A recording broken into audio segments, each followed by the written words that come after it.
25절부터 29절 다 찾았으면 한 목소리로 읽도록 하겠습니다. 시작. 여로보암이 에브라임 산지에 세겜을 건축하고 거기서 살며 또 거기서 나가서 브누엘을 건축하고 그의 마음에 스스로 이르기를 나라가 이제 다윗의 집으로 돌아가리로다. 만일 이 백성이 예루살렘에 있는 여호와의 성전에 제사를 드리고자 하여 올라가면 이 백성의 마음이 유다 왕 된 그들의 주 르호보암에게로 돌아가서 나를 죽이고 유다의 왕 르호보암에게로 돌아가리로다 하고 이에 계획하고 두 금송아지를 만들고 무리에게 말하기를 너희가 다시는 예루살렘에 올라갈 것이 없도다. 이스라엘아, 이는 너희를 애굽 땅에서 인도하여 올린 너희의 신들이라 하고 하나는 베델에 두고 하나는 단에 둔지라. 아멘. 자, 여러분, 오늘 우리가 어떤 말씀을 읽었나요? 어디에 있는 말씀을 읽었죠? 열왕기상에 읽었죠. 자, 그러면 열왕기상 이건 어떤 책일까요? 오, 아까 다인이 표정이 오 이랬어. 왕 이야기 하니까 맞아요. 이 열왕기상은 이스라엘의 역사서인데 왕들에 대한 이야기가 담겨 있는 역사서예요.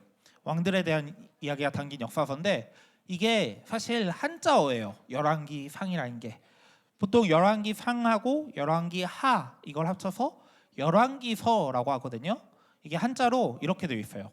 열왕기, 왕들을 나열한 책들, 왕들을 나열한 기록들 이거예요. 그러니까 왕에 대해서 이렇게 나열했다라는 거예요. 그래서 이게 약간 조선왕조실록 이런 비슷한 거라고 보시면 돼요. 근데 그 중에서 열왕기상은 어떤 내용이 있냐면 바로 다윗이 죽기 직전부터 아합이랄 왕이 이스라엘을 다스릴 때까지 내용이 담겨 있고요. 열왕기하는 아합이 죽은 이후부터 이스라엘이 멸망할 때까지의 내용이 담겨 있어요. 자, 그러면 오늘 우리가 읽은 게 어디였죠? 열왕기상이죠. 그 중에서 몇 장이죠? 12장 25절부터 29절인데 그럼 열왕기상 12장은 어떤 내용이 있을까요? 맞아요. 금송아지 만들어서 숭배하는 장면인데 그 전에 사건이 하나 있어요. 어떤 사건이냐? 바로 새로운 왕을 선출하는 내용이 있어요. 자, 지난주 화요일 자, 어떤 행사가 있었을까요? 자, 맞아요. 대통령 선거가 있었어요. 대통령 선거가 있었고 자, 많은 후보들이 나왔습니다. 자, 많은 후보들이 나왔습니다. 자, 대통령 선거가 있었는데 이 1번부터 8번까지 쫙 나왔어요. 예. 자, 아니 너희가 좋아하는 후보 말하지 말고 자 1번부터 8번까지 쭉 나왔어요. 자 그거를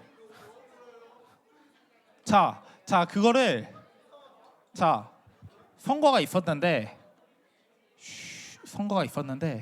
자 이때 어른들이 뭘 했을까요? 자 넥타이 색깔 얘기할 줄 알고 제가 빨간색도 준비해 왔어요. 자 사실 강의가 주었어요. 자 혹시 몰라서 빨간색도 자 뭐라고 하지 마시고 자 선거가 있었죠. 선거가 있었는데 그때 알았어요. 자 선거가 있었는데 어른들이 투표를 할 거 아니에요. 자 각자 원하는 사람을 뽑겠죠. 자 그래서 뽑은 걸 보니까 대충 이렇게 뽑았대요. 각 연령별로 또 성별로 조금씩 이렇게 다른 거를 확인할 수 있거든요. 왜냐하면 각자 원하는 이 사람이 대통령이 됐으면 좋겠다, 저 사람이 대통령이 됐으면 좋겠다 하는 마음이 이 선거 결과에 투영된 거라고 생각을 해요. 그런데 이 모습이 이스라엘 사람들에게도 그대로 있었어요.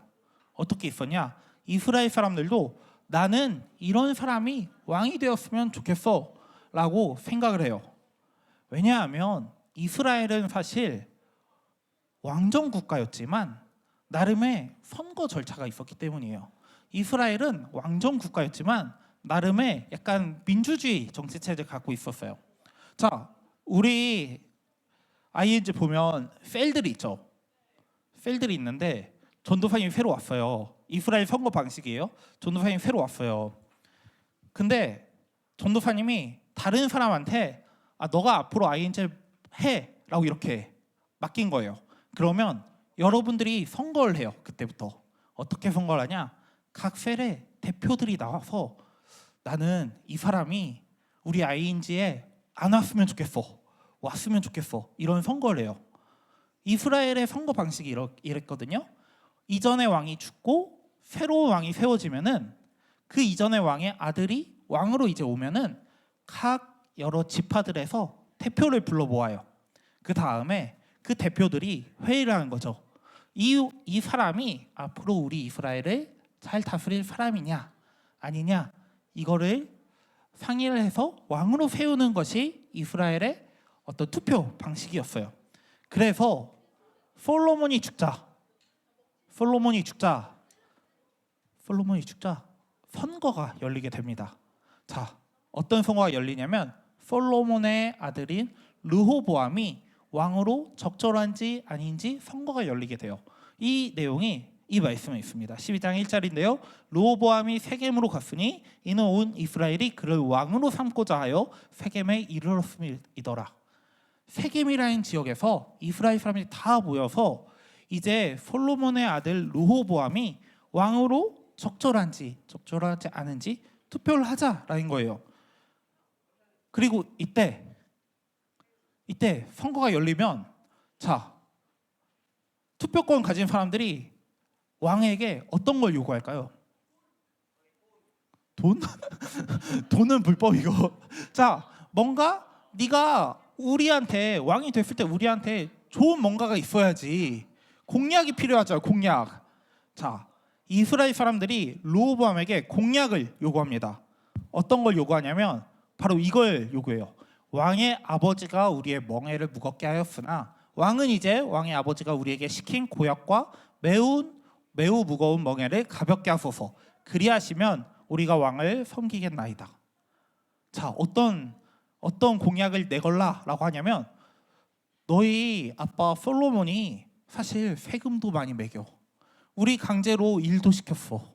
그러니까 조금만 그걸 줄여주면, 세금도 줄여주고 우리 좀 노동 착출도 안 하면 너 왕으로 인정해줄게, 너 왕으로 뽑아줄게 라고 한 거예요. 자, 이 말을 들은 르호보암이 어떤 생각을 했을까요? 자, 여러분들이 르호보암의 입장이에요. 어떻게 할 것 같아요? 콜?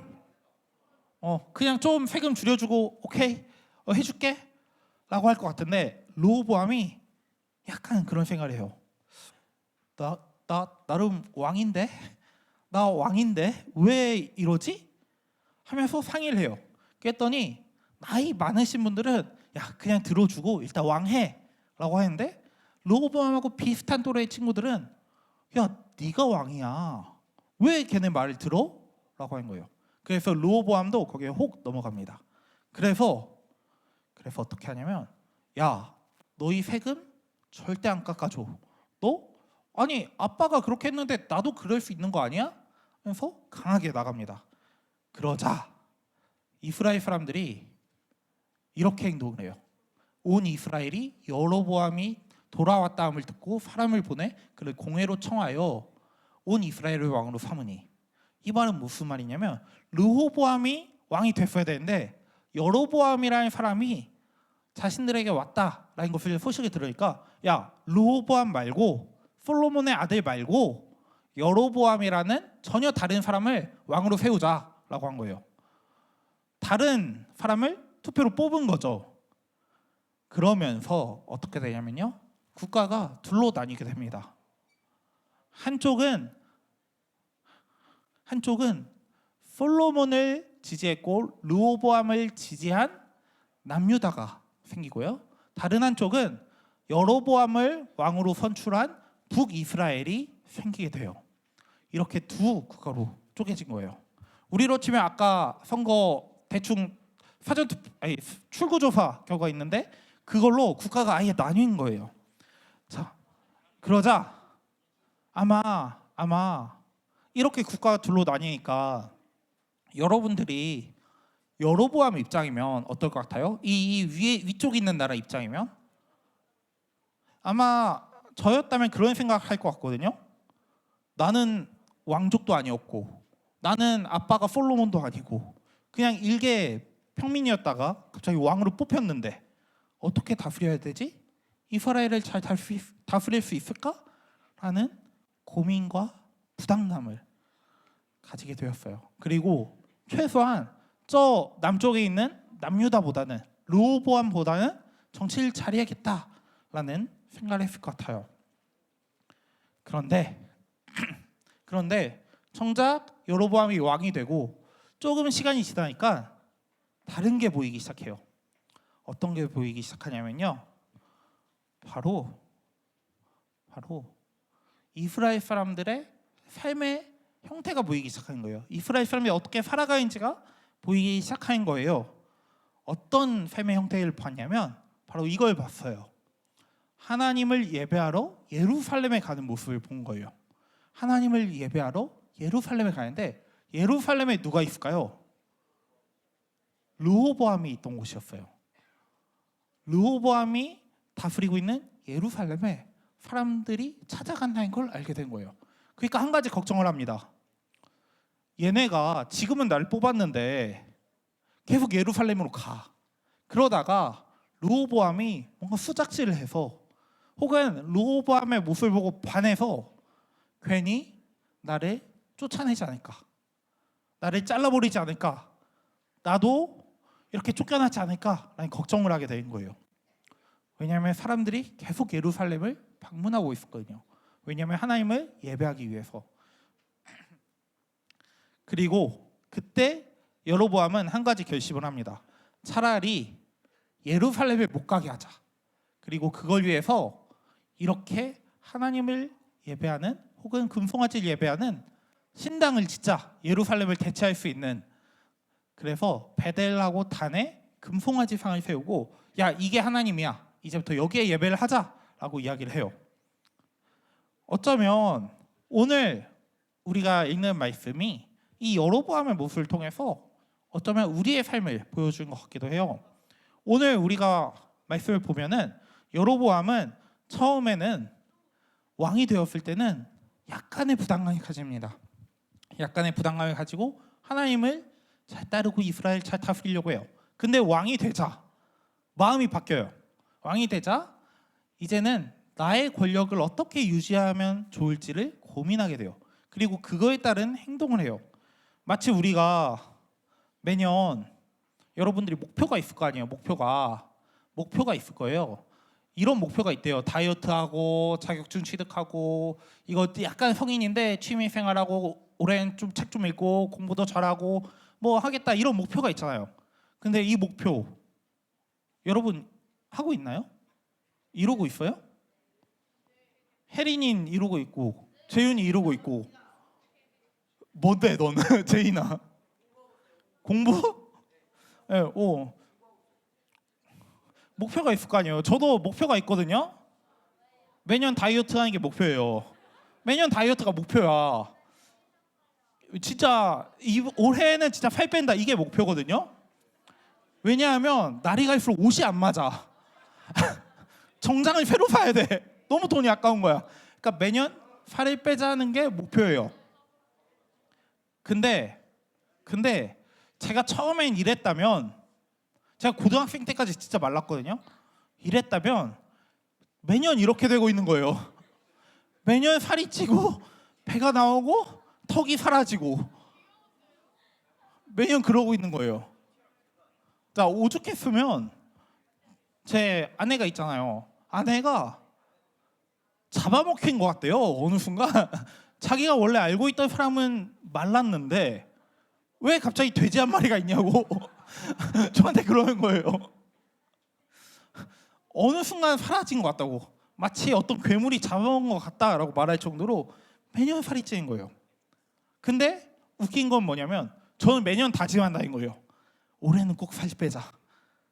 사실 매년 맞아 거짓말이야. 매년도 아니야. 매달 매달 다짐을 하는 거예요. 난 오늘부터 살 뺀다. 다음 달엔 꼭 살 빼야지라고 하는 거예요. 근데 어떻게 되죠? 내 눈앞에 치킨이 있으면 먹게 되는 거예요. 내 눈앞에 햄버거가 있으면 먹게 되고 괜히 매년 그러는 거죠. 도시락을 싸가도 굳이 식당 가서 사 먹고. 사실 이게 우리의 모습인 것 같아요. 매번 뭔가 다짐을 하고 매번 뭔가를 하겠다 결심을 해도 매번 쓰러지는 거예요. 매번 어떤 좋은 뜻을 품고 이렇게 살아야지라고 다짐을 해도 매번 쓰러지는 것이 우리의 모습인 것 같아요.